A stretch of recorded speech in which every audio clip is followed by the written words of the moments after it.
Jangkitan virus sesama influenza kini menunjukkan peningkatan kes-kes.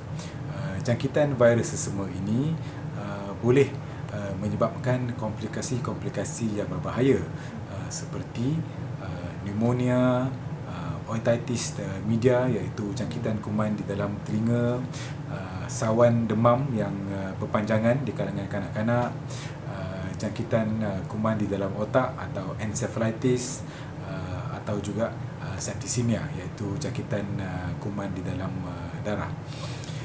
Biasanya jangkitan virus sesama influenza ini kalau di negara-negara cuaca sejuk, ianya biasanya terjadi di dalam musim dingin atau winter, bermula daripada bulan Oktober sehingga Mac. Tahap suhu yang sangat tinggi, simptom lain termasuklah sakit tekak, hingus sesama dan juga batuk. Di samping itu juga mereka mengalami masalah sakit-sakit badan, sakit kepala, kurang selera makan yang sangat-sangat teruk dan rasa badan yang lemah. Berbeza dengan sakit sesama biasa, di mana kalau sakit sesama biasa, seorang pesakit itu hanya mengalami masalah demam yang rendah sahaja, tidak tinggi. Mereka juga mempunyai sakit sesama, batuk dan sakit tekak, tetapi batuk itu tidak terlampau berkehak dan tidak terlampau teruk. Kalau penyakit influenza ini berlarutan, kadang-kadang demamnya itu boleh sehingga 1 minggu.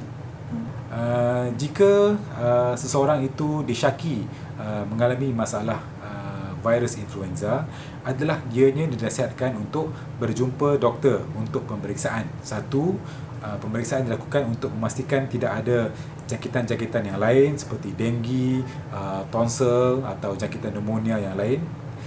Kedua, kalau masih lagi disyaki menjangkiti penyakit influenza ini, haruslah mendapat analisa, iaitu analisa daripada lendiran hidung ataupun kita panggil nasal swab.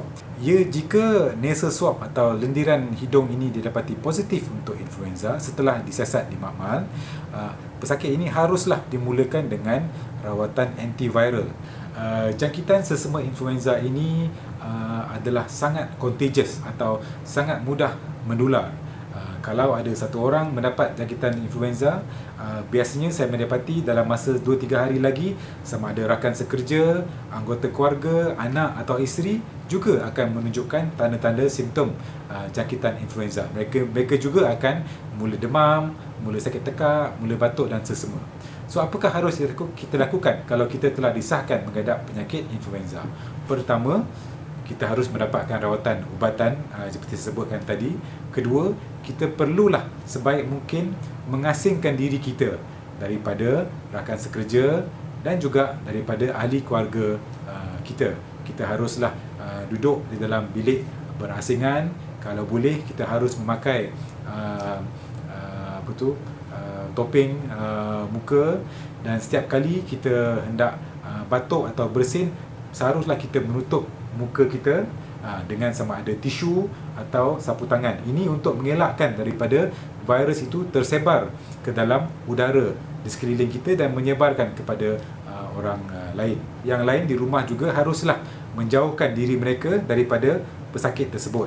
Mereka juga haruslah sentiasa membasuh tangan mereka dengan selalu dan basuh betul-betul, dan jangan mereka berkongsi peralatan peribadi seperti cawan, tuala, buruh gigi, sikat, kerana ini boleh menyebabkan virus itu menjangkit kepada mereka.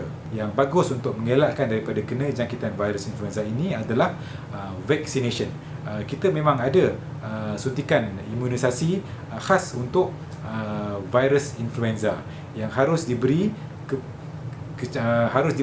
especially kepada, pertama, kanak-kanak berusia kurang daripada 2 tahun, especially kalau kanak-kanak itu juga mempunyai penyakit asma, penyakit jantung atau penyakit epilepsi.